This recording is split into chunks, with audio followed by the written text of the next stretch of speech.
Hello everyone, मी प्रियंका तुमचं सर्वांचं आपल्या चॅनलमध्ये पुन्हा एकदा खूप खूप स्वागत करते आहे. आज आपण बघणार आहोत कर्क राशीसाठी कसं असणार आहे सप्टेंबर 2026.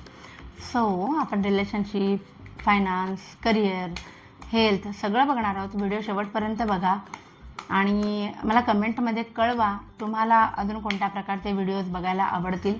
आपण तसे व्हिडिओज करू. ठीक आहे, बघूया आपण रिलेशनशिपच्या बाबतीमध्ये कर्क राशीसाठी हा महिना कसा असणार आहे. ओके, द स्टार आलेला आहे रिलेशनशिपमध्ये. सो येस, या नात्यामध्ये कितीही कन्फ्युजन असलं आत्ता सध्याच्या परिस्थितीला, तरी पुढे जाऊन या नात्यामध्ये होप्स आहेत, इमोशन्स आहेत, कम्प्लीटनेस आहे. सो रिलेशनशिपच्या बाबतीमध्ये खूप छान कार्ड आलेलं आहे. ठीक आहे, सो ज्यांची तर कर्क राशीचा स्वभावच हळवा असतो, ओव्हर थिंकिंग करणारा असतो, है ना. सो असं होऊ शकेल की नात्यामध्ये छोटा मोठा जरी वाद झाला तरी खूप जास्त ओव्हर थिंकिंग करायचं. तो जास्त कुठलाही प्रॉब्लेम तुमच्या लाईफमध्ये रिलेशनशिप म्हणजे नातेसंबंधांमध्ये असेल, ठीक आहे, तर टेन्शन घेऊ नका, सगळं व्यवस्थित होणार आहे. सप्टेंबरमध्ये सगळं व्यवस्थित होऊन जाईल. बघूया फायनान्सच्या बाबतीमध्ये कार्ड्स काय सांगतात. ओके, फायनान्सच्या अपॉर्च्युनिटी स्वतःहून समोरून येतील. ठीक आहे, त्या नवीन ठिकाणी इन्व्हेस्ट करण्याचा तुमचा प्लॅन असेल, पण अजूनही ते प्लॅनिंगच्या स्टेजमध्ये सप्टेंबरमध्ये असेल. त्याच्यात कुणाच्या तरी सल्ल्यानं पुढे गेलात तर तुम्हाला ज्याचा फायदा होईल. आणि फायनान्सच्या बाबतीत अजून एक, अजिबात कोणावरही आंधळा विश्वास ठेवू नका विनाकारण. म्हणजे बिनओळखीच्यांना किंवा ओळखीच्यांनासुद्धा ज्यांच्याबद्दल तुम्हाला माहिती आहे की यांच्याकडनं वेळेत पैसे येतील नाही येतील याची गॅरंटी नसेल तर त्यांना पैसे देऊ नका. पैसे बुडतील, तुमच्यासोबत धोका होईल, असं हे कार्ड सांगते आपल्याला. तो तुम्हाला अलर्ट राहायचं आहे. बघूया आपण आता करिअर आणि बिझनेसच्या बाबतीमध्ये कार्ड्स काय सांगतात. अरे वा, करिअरमध्ये प्रोफेशनल ग्रोथ होताना दिसते. तुम्हाला जर काहीतरी तुम्हाला तुमच्या मनाप्रमाणे काय म्हणतात ना, बदली हवी असेल किंवा पगारवाढ हवी असेल तर तसे होण्याचे योग जे आहेत ते दिसतात. बरं, 4 ऑफ पेंटॅकल्स आहे. सो तुमच्याकडे जे आहे ते हाताशी उराशी घट्ट बाळगून मगच तुम्ही बाकीचे डिसिजन घ्याल. म्हणजे हातातली नोकरी हातात असताना नवीन शोधणं, है ना, असं काहीतरी. आणि क्वीन ऑफ पेंटॅकल्स आहे.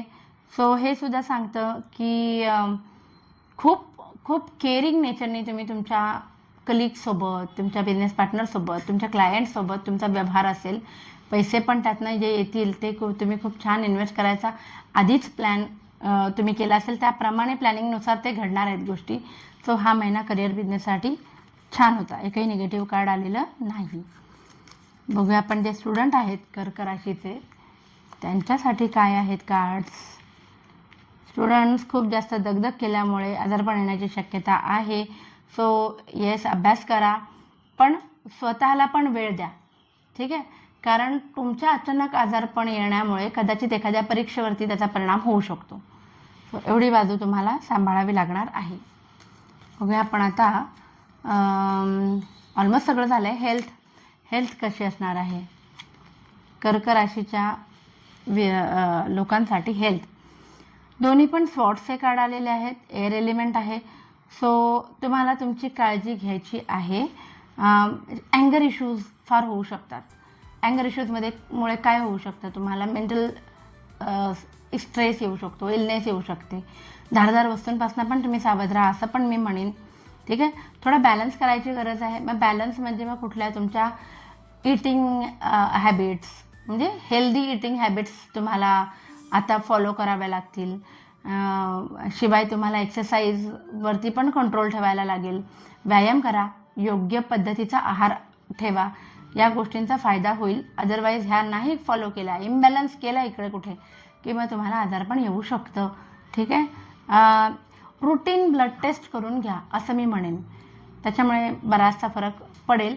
काय होतं, आपण प्रोॲक्टिव्हली एखादी म्हणजे आधीच आपण एखादी ब्लड टेस्ट केली तर होणारे संकेत आपल्याला भेटू शकतात, है ना. सो ब्लड टेस्ट करून घ्या. सो ओव्हरऑल वेगवेगळ्या ॲस्पेक्ट्समध्ये कसं होतं ते आपण पाहिलं. आता बघूया एक जनरल रिडिंग जे असणार आहे सगळ्यांसाठीच, म्हणजे आपल्या गृहिणी आणि ज्येष्ठ नागरिक जे जॉब करत नाहीत, बिझनेस करत नाहीत, है ना, जे स्टुडंट नाही आहेत त्यांच्यासाठी हा महिना कसा असणार आहे हे पण तर आपण बघायला हवं ना. बघूया आपण सगळ्यांसाठीच म्हणजे सगळ्यांसाठी, म्हणजे कर्क राशीसाठी सप्टेंबर 2026 हा महिना कसा असणार आहे. अपॉर्च्युनिटीज येतील मनासारख्या, ज्याच्यासाठी एवढे दिवस थांबला होतात. प्रवासाचे योग आहेत. कर्क रास म्हटल्यावर प्रवास असतोच. पुन्हा एकदा सप्टेंबरमध्ये प्रवासाचे योग आहेत आणि गेट टुगेदर रियुनियन असं काहीतरी असेल जिथे तुम्हाला जाण्याचे योग आहेत, त्याच्यामुळे कदाचित प्रवास असेल हा. ॲक्शन्स घेताना दिसत आहे. ऑब्व्हियसली मनासारखी घटना घडेल तर तुम्ही ॲक्शन्स घेणारच. सो एक चांगली गोष्ट आहे. पेज ऑफ कप्स आहे. सो काही जणांच्या बाबतीत एक गुड न्यूज अपेक्षित होती, ती थोडी पोस्टपोन होईल असं दिसतंय. ठीक आहे, नो प्रॉब्लेम. पण अदरवाईज महिना सगळाच चांगला गेलेला आहे. इटिंग हॅबिट सांभाळायची गरज आहे. पैशांच्या बाबतीत कोणावरही आंधळा विश्वास ठेवायचा नाही. हे 2 गोष्टी महत्त्वाच्या लक्षात ठेवणं गरजेचं आहे. व्हिडिओ आवडला असेल तर प्लीज लाईक, शेअर आणि सबस्क्राईब करा आणि आपली फॅमिली अशीच वाढत राहू दे. Thank you so much.